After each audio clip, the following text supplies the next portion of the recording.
Bismillahirrahmanirrahim. Assalamu alaikum, my dear students. How are you? I hope you are enjoying the best of health. I welcome you in my class, that is English for grade 2.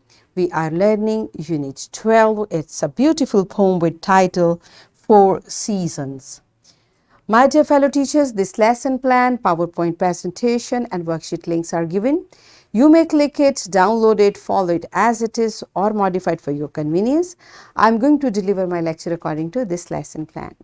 Yes, my dear students, today we are going to read and understand this beautiful poem. And before this, in your unit 3, I have taught you how to read and recite poem with actions. I hope you remember. If not, you may watch this video lecture again. And we are going to learn further to read and recite short poems or nursery rhymes with action. Identify a paragraph as graphical unit of expression. Familiarize themselves with rhythm, stress, and intonation of English language.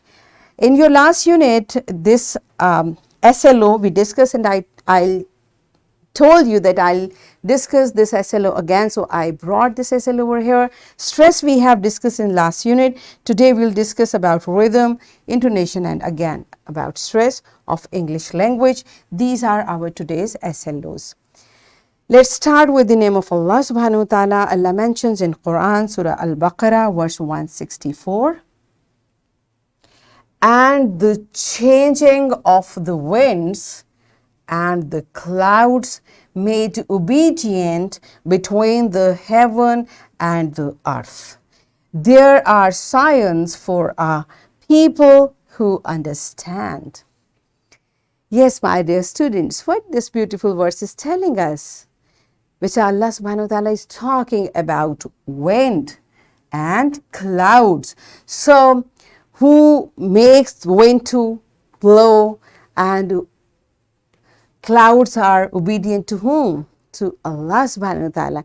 And these cause the change in weather as well. Okay, do you know that? Like when the wind blows, the weather changes and there is a total phenomenon of weather. And who is controlling it? Allah subhanahu wa ta'ala, right? So for every weather, we should be thankful to Allah subhanahu wa ta'ala because it's a blessing of Allah, right? So let's start our today's lecture. Look at the pictures. These pictures are given in your book. Look at these pictures and guess what the poem is about. What do you think what the poem is about? Pause the video, answer this question to your teacher and then come back.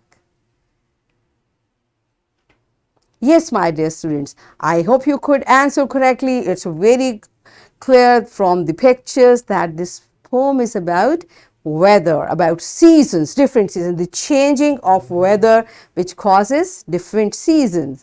So let's see what the poet is telling about seasons. How does he feel and how is he expressing his feelings in this poem? So the first is spring. The poet is talking about spring and what he says, the fields are rich with daffodils. What does rich mean? They are full of. There are a lot of what? Daffodils. And what is daffodil? You can see the fields are rich. What is daffodil? Daffodil is a beautiful little flower. It looks like this.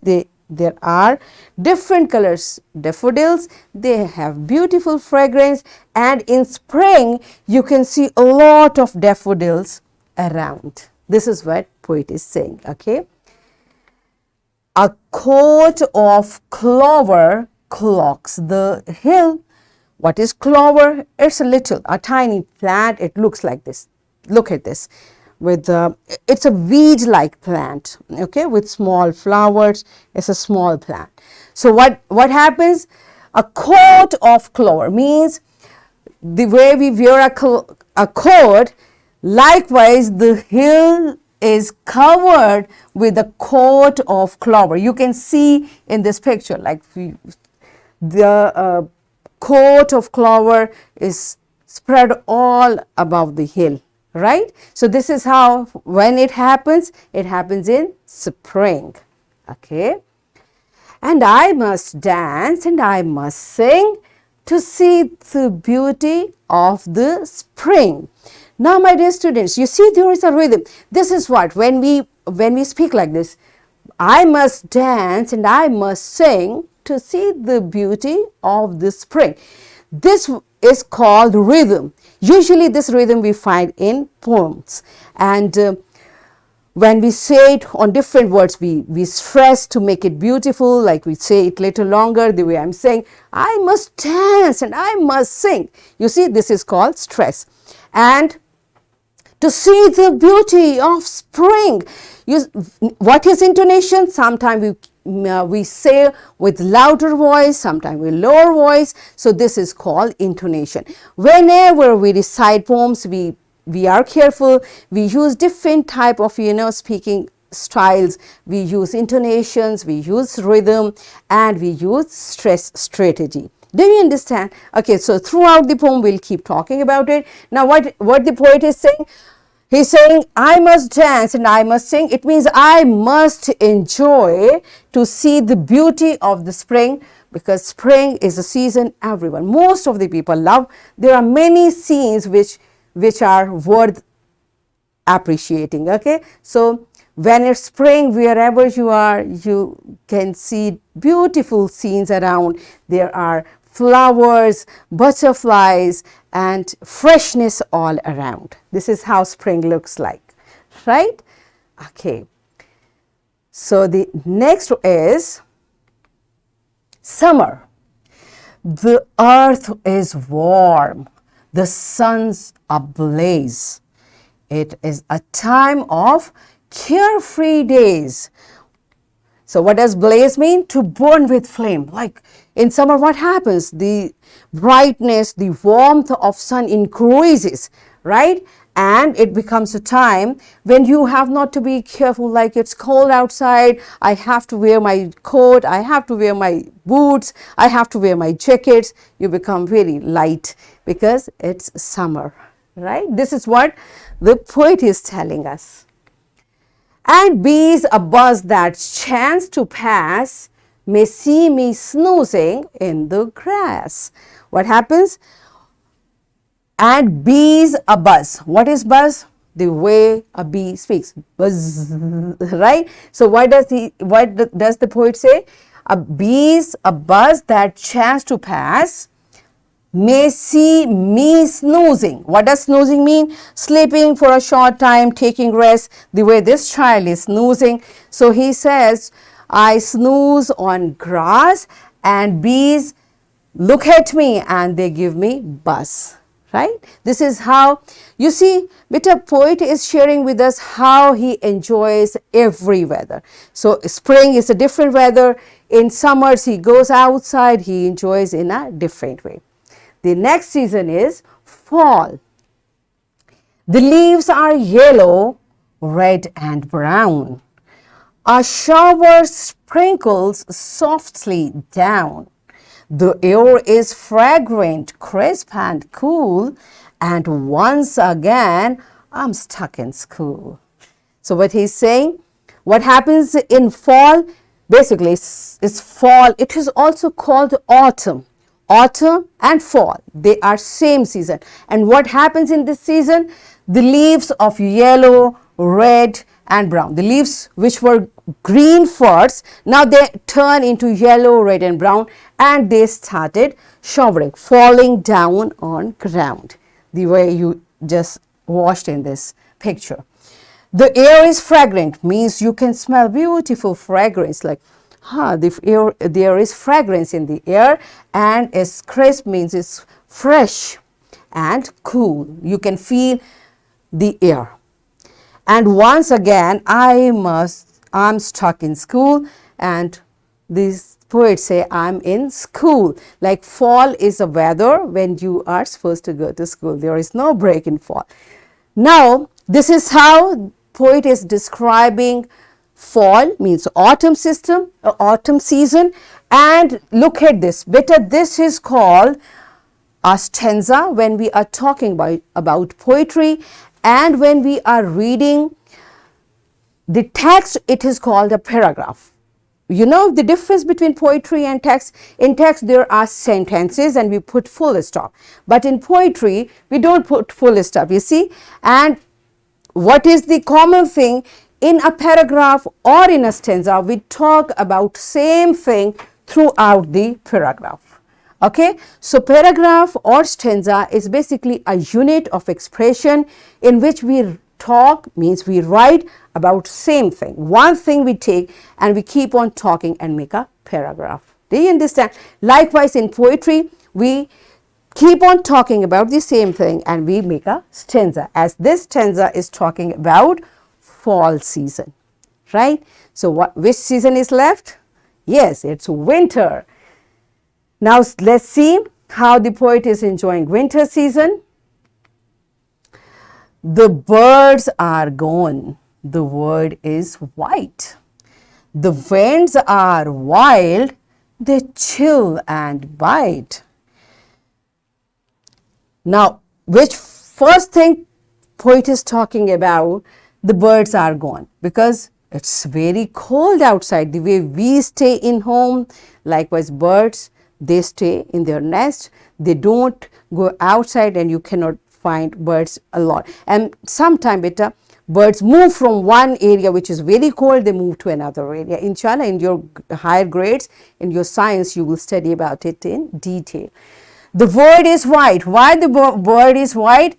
Because there is snow all around. This is what poet watches. The winds are wild. They chill and bite. Means the air is very cold, and if you are there, you find it's biting you. You feel very cold if you are outside. This is what the meaning is.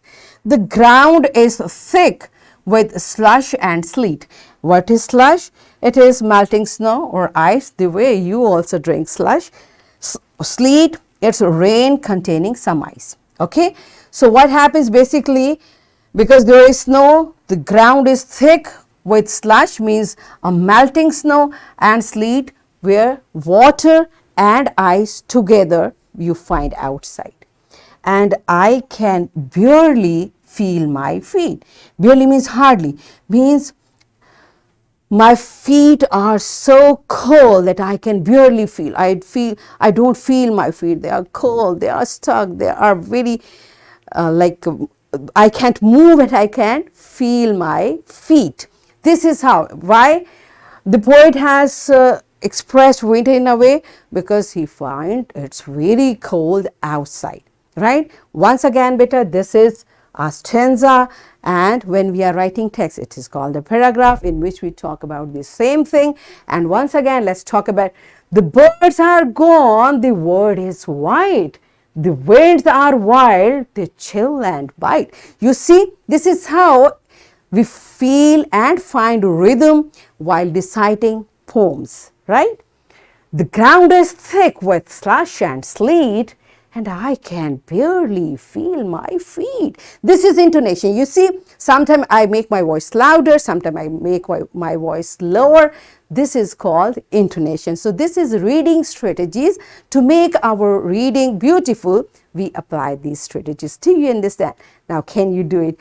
Okay, so this is how this poem is. We have discussed about 4 seasons, and it's a beautiful poem. So after understanding this, look at this picture. This is a beautiful scene of Pakistan winter. Okay, this is one of the northern area in Pakistan.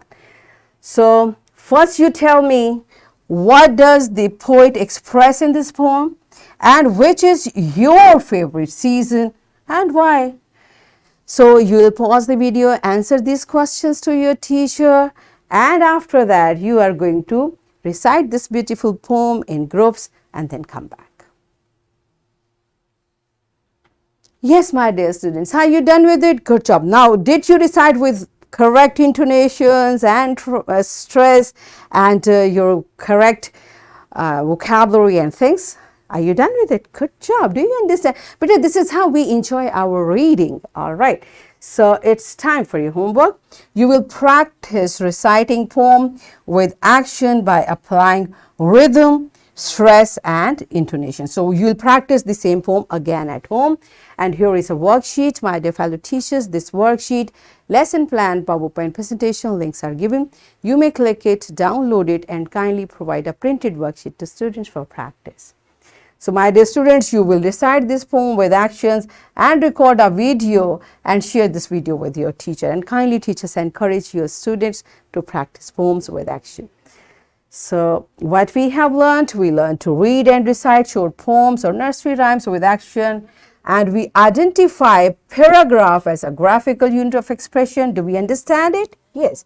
And we familiarize themselves with the rhythm, stress and intonation of English language. Are we done with it? Yes. So that's it for today. Tomorrow I'll come again with a very interesting lesson. Till that time, keep learning and take very good care of yourself. Thank you and Allah Hafiz.